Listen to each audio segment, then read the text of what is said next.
అందరికీ వందనములు, దేవుని నామమున స్తోత్రములు. ఎలా ఉన్నారండి? బాగున్నారా? ఓకే, మన ధ్యానాంశంలోకి వెళ్దాము. నేటి మన ధ్యానాంశము అధికమైన సంతోషం. ఎవరికి అధికమైన సంతోషం? నేటి మన ధ్యానాంశము అధికమైన సంతోషం. యెహోవా యందు దీనులకు కలుగు సంతోషము అధికమగును. ఎవరికండి? యెహోవా యందు దీనులకు అధికమైన సంతోషము అధికమగును. సంతోషము అధికమగును. మనుషుల్లో బీదలు ఇశ్రాయేలు యొక్క పరిశుద్ధ దేవుని యందు ఆనందించెదరు. మనుషులలో ఉన్న బేదలు ఎవరి యందు ఆనందిస్తారు? ఇశ్రాయేలు యొక్క పరిశుద్ధ దేవుని యందు ఆనందించెదరు. దేవుడు మనకి సమస్తమును అనుగ్రహించారు కాబట్టి మనం దేవుని యందు ఆనందించదము. మనుషులలో బేదలు అంటే పేద ప్రజలు. మనుషుల్లో బేదలు ఇశ్రాయేలు యొక్క పరిశుద్ధ దేవుని యందు ఆనందించెదరు. ఎవరి యందు ఆనందిస్తారు? పరిశుద్ధ దేవుని, ఇశ్రాయేలు యొక్క పరిశుద్ధ దేవుని యందు ఆనందించెదరు. సో అధికమైన సంతోషము ఎవరి వలన వస్తుంది? మనకి యెహోవా వలన మనకి అధికమైన సంతోషము వచ్చును. యెహోవా యందు దీనులకు కలుగు సంతోషము అధికమగును. దీనులకు కలుగు సంతోషము అధికమగును. యెహోవా యందు దీనులకు కలుగు సంతోషం ఎలా అధికమవుతుంది అంటే, సపోజు ఒక బ్యాంకు మేనేజరు 86,400 రూపాయలు నీకు ఇచ్చి ఈరోజు మొత్తం ఖర్చు పెట్టుకో అంటే, ఈరోజుతో అయిపోవాలి 86,400 రూపాయలు అంటే నువ్వేం చేస్తావు? విలువైన వస్తువులన్నీ కొనుక్కొని హ్యాపీగా సంతోషంగా ఉంటావు కదా. మనం ఎవరిమైనా సరే మనకి 86,400 రూపాయలు ఇచ్చి బ్యాంక్ మేనేజర్ ఖర్చు పెట్టుకొని ఈరోజుతో అయిపోవాలి ఈ డబ్బులు అంటే బాగా కాస్ట్లీ వస్తువులన్నీ కొనుక్కొని లైఫ్ని ఎంజాయ్ చేస్తాం కదా. అవును, అలాగే మన పరలోకపు తండ్రి కూడా మనకు ప్రతిరోజు 86,400 సెకండ్ల టైంని మనకి ఇస్తున్నాడండి. అది ఇష్టానుసారంగా నువ్వు ఖర్చు పెట్టుకోవచ్చు. సో దాంతో మనం సంతోషంగా మనము అధికమైన సంతోషాన్ని పొందుతున్నామండి. ఎవరి వలన అధికమైన సంతోషం పొందుతున్నాము? యెహోవా యందు దీనులకు కలుగు సంతోషము అధికమగును. దీనులకు కలుగు సంతోషము. దీనులంటే వాళ్ళు ప్రతి ఒక్క విషయంలోనూ దీనత్వాన్ని కలిగి ఉంటారు. మనుషులలో బేదలు అంటే పేదలు ఇశ్రాయేలు యొక్క పరిశుద్ధ దేవుని యందు ఆనందించెదరు. ఎవరు బేదలు ఈ లోకంలో అంటే, యేసు ప్రభువుని కలిగి ఉండని వారందరూ పేదలేనండి. ఎవరైతే యేసు ప్రభువుని కలిగి ఉంటారో వారు ధనవంతులండి. సో వారు యెహోవా యందు దేవుని పరిశుద్ధ స్థలం నుంచి ఆనందించెదరు. కీర్తనల గ్రంథము 19:12.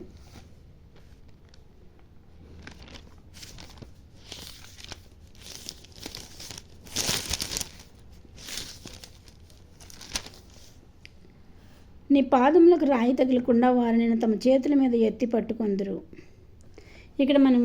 ఇక్కడ బీదలకు దీనులకి దేవుడైన యెహోవా ఏం చెప్తున్నారంటే, 91వ దావీదు కీర్తన 11:12. నీ మార్గములన్నిటిలో నిన్ను కాపాడుటకు ఆయన నిన్ను గూర్చి తన దూతలకు ఆజ్ఞాపించును. నీ మార్గములన్నింటిలో నిన్ను కాపాడుటకు ఆయన తన దూతలకు ఆజ్ఞాపించును. నీ పాదములకు రాయి తగలకుండా వారు నిన్ను తమ చేతుల మీద ఎత్తి పట్టుకొందురు. నీ పాదములకు రాయి తగలకుండా నీ చేతుల మీద ఎత్తి పట్టుకొందురు.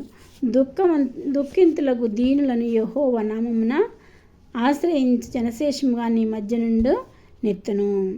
ఇక్కడ ఎవరైతే దుఃఖిస్తున్నారో, దీనులుగా ఉండి దుఃఖించే వారిని, యెహోవా నామమున ఆశ్రయించే వారిని జనశేషముగా నీ మధ్యన ఉండనెత్తును. జనశేషముగా ఇశ్రాయేలుల మధ్య ఉండనివ్వటం జరుగుతుందండి. దుఃఖితులకు దీనులకు యెహోవా నామము ఆశ్రయించే జనశేషముగా నీ మధ్యన నుండనెత్తును. ఆత్మ విషయమై దీనులైన వారు ధన్యులు, వారు పరలోకమును స్వతంత్రించుకొందరు. ఎవరు? ఆత్మ విషయమై దీనులైన వారు పరలోకమును స్వతంత్రించుకొందరు. పరలోకం అనేది నిత్యానందం అండి. యెహోవా తండ్రి యందున్న వారికి సంతోషం అధికమగునని చెప్పారు కదా. సో యెహోవా తండ్రి యందున్న వారికి పరలోకం అనేది దీనులను స్వతంత్రించుకుంటారు, పరలోకమును స్వతంత్రించుకొందరు. దీనులు పరలోకమును స్వతంత్రించుకొందరు. ప్రభువుకు యెహోవా ఆత్మ నా మీదకి వచ్చి ఉన్నది. దీనులకు సువార్తను ప్రకటించుటకు యెహోవా నన్ను అభిషేకించెను. నలిగిన హృదయం గల వారిని దృఢపరచుటకును, చెరలోనున్న వారికి విడుదలను, బంధింపబడిన వారికి విముక్తిని ప్రకటించుటకును, దుఃఖాక్రాంతులందరినీ ఓదార్చుటకును, సియోనులో దుఃఖించు వారికి ఉల్లాస వస్త్రమును ధరింపచేయుటకును, బూడిదకు ప్రతిగా పూదండను, దుఃఖమునకు ప్రతిగా ఆనంద తైలమును, భారభరితమైన ఆత్మకు ప్రతిగా స్తుతి వస్త్రమును ఆయన అనుగ్రహించను. ప్రభువుకు యెహోవా ఆత్మ నా మీదకి వచ్చి ఉన్నది, దీనులకు సువార్తను ప్రకటించుటకు యెహోవా నన్ను అభిషేకించను. యెహోవా ఎందుకు ఇక్కడ ఎవరి గురించి మాట్లాడుతున్నారు? 61వ యెషయా గ్రంథము 61వ అధ్యాయంలో ప్రభువైన యేసు గురించి ఇక్కడ ప్రవచించబడింది. ప్రభువైన యేసు ఎందుకు వచ్చారు ఈ లోకంలోకి? ప్రభువుకు యెహోవా ఆత్మ నా మీదకు వచ్చి ఉన్నది, దీనులకు సువార్తను ప్రకటించుటకు యెహోవా నన్ను అభిషేకించిన. దీనులకు సువార్తను ప్రకటించుటకు, ఇక్కడ మనకి దీనులకు సువార్తను ప్రకటించుటకు రావడం జరిగిందండి. తర్వాత నలిగిన హృదయం గల వారిని దృఢపరచుటకు, చెరలోనున్న వారిని విడిపించుటకు, దుఃఖాక్రాంతులను ఓదార్చుటకు, బూడిదకు ప్రతిగా పూదండను, దుఃఖించు వారికి ఉల్లాస వస్త్రమును ధరింపచేయుటకు యెహోవా యేసుప్రభు తండ్రిని పంపించడం జరిగిందండి. నీతి అను మస్తక వృక్షము నిలయమున నించును. యెహోవా యందు దీనిలో కలుగు సంతోషము అధికమగును. దీనిలో కలిగే సంతోషము అధికము. ఎలా అధికమవుతుంది? దీనిలో పరలోకమును స్వతంత్రించుకుందరు. దీని మనసు కలిగిన వారు పరలోకాన్ని స్వతంత్రించుకుంటారు. కాబట్టి పరలోకమును స్వతంత్రించుకున్నప్పుడు మనం నిత్యానందాన్ని కలిగి ఉంటామండి. కాబట్టి ప్రభువైన యేసు మనకి ఏం చెప్తున్నారంటే, యెహోవా యందు దీనులకు కలుగు సంతోషము అధికమగును. దీనులైన వారికి పరలోక రాజ్యం స్వతంత్రించుకుంటారు. వారి సంతోషం అధికమగును. మనుషుల్లో బేదలు ఇశ్రాయేలు యొక్క పరిశుద్ధ దేవుని యందు ఆనందించెదరు. మనుషుల్లో బేదలు అనేవారు ఇశ్రాయేలు దేవుని యొక్క పరిశుద్ధ స్థలం నుంచి ఆనందించెదరు. మనము ఈ లోకంలో ఆస్తి ఉన్నా లేకపోయినా యేసయ్యని కలిగి ఉంటే మనం సంతోషాన్ని కలిగి ఉంటామండి. ప్రభువైన యేసు మనకి దుఃఖాక్రాంతులందరినీ ఓదార్చుటకును, భారభరితమైన ఆత్మకు ప్రతిగా స్తుతి వస్త్రమును, నీతి అను మస్తక నిలయమును ఇవ్వడానికి ఆయన మనకి వచ్చి ఉన్నాడు. భారభరితమైన ఆత్మకు ప్రతిగా స్తుతి వస్త్రమును, బూడిదకు ప్రతిగా పూదండను, చెరలోనున్న వారిని విడుదల చేయుటకును, నలిగిన హృదయం గల వారిని దృఢపరచుటకును ఆయన ఈ లోకంలోకి రావటం జరిగిందండి. సో మనం ఎప్పుడైతే యెహోవా యందు భయభక్తులు కలిగి ఉంటామో మనకి సంతోషము అధికమవుతుందండి. సమయము 86,400 సెకండ్ల సమయం ప్రతిరోజు యేసయ్య మనకి ఇస్తున్నాడు. ఈ సమయాన్ని మనం సద్వినియోగం చేసుకోవాలి. ఎలా సద్వినియోగం చేసుకోవాలి? ప్రభువైన యేసు రాకడ ఆలస్యం అయితే మనం ఈ క్షణమే మనం యేసయ్యని సొంత రక్షకుడిగా అంగీకరించాలి. సమయాన్ని సద్వినియోగం చేసుకోవడం అంటే దీపం ఉండగానే ఇల్లు చక్కదిద్దుకోవాలి. మనకు దేవుడిచ్చిన సమయాన్ని సద్వినియోగం చేసుకుంటూ ప్రభువైన యేసుని రక్షణ పొందేలాగా ఉండాలి.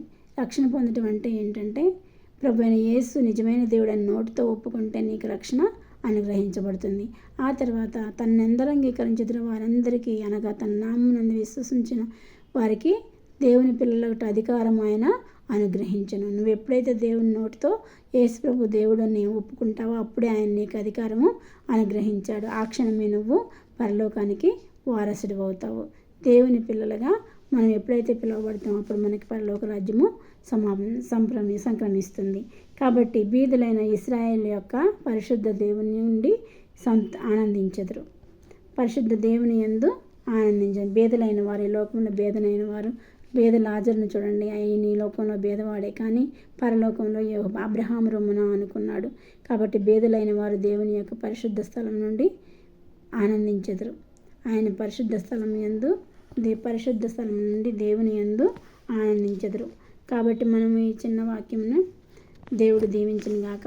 మీకు నా వాక్యం ప్రతిరోజు వినాలి అనుకుంటే సబ్స్క్రైబ్ చేసుకోండి, అంతే కదండి, షేర్ చేయండి. ఓకేనా? ప్రార్థన చేసుకున్నామండి. చిన్న ప్రార్థన. సర్వశక్తి మిక్కిలి కృపగలన ఘనమైన యేసురాజు మీ పాదములకు స్తుతులు స్తోత్రములు తండ్రి. అయా మీరు ఇచ్చిన సమయంగా మీకు వందనములు స్తుతులు స్తోత్రములు ప్రభువా. అయా మీరు ఇచ్చారు ప్రభువా నాయన, ప్రతిదినము మాకు ఒక నూతన దినాన్ని మీరు అనుగ్రహిస్తున్నారు తండ్రి. అయా ఇచ్చిన సమయాన్ని సద్వినియోగం చేసుకుని ప్రభువా ఇక్కడ తరలించిన బిడ్డలందరూ ప్రభు రక్షణ పొందే భాగ్యం అనుగ్రహించండి నాయన. రక్షణ పొంది ప్రభువా నీ పరలోకాన్ని స్వతంత్రించుకోవడానికి నాయన దీన మనసును దయచేయండి ప్రభు. దీనులు పరలోకమును స్వతంత్రించుకుందరన్నావు ప్రభా. అనేక మంది ఈ వాక్యం విని ప్రభా రక్షణ పొందిన ఆయన పరలోకాన్ని స్వతంత్రించుకొని నిత్యానందంగా జీవించేటట్టు సహాయం చేయి ప్రభా.